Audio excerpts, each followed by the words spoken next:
El Salvador's state of emergency to combat gangs has led to tens of thousands of arrests and allegations of human rights abuses.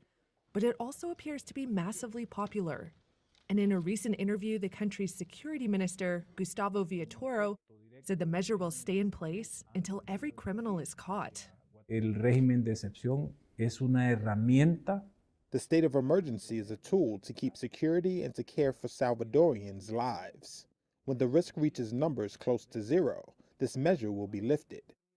Y estos terroristas, as long as we have these murderers and these terrorists fleeing and escaping within the country, this measure must continue. Esta medida debe de continuar.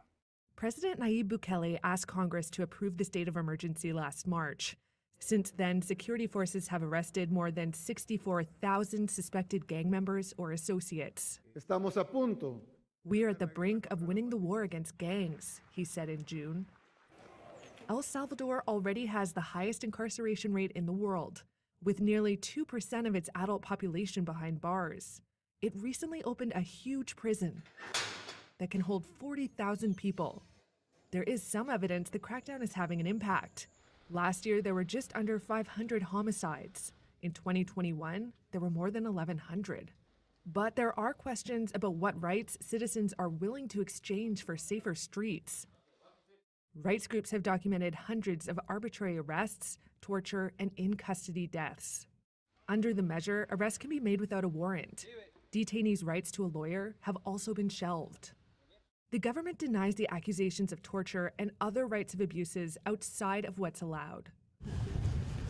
Still, residents point to concrete changes. They say they're able to go out at night and spend time at soccer pitches, all unthinkable before.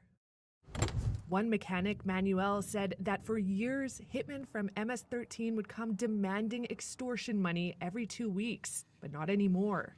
Hay más seguridad, ando más tranquilo. There's more security, he said. I feel calmer. I can go for a walk. I go out to walk every night with my young children around the neighborhood. Before, I didn't even take them out. In a recent survey, 92% of people said they support the state of emergency.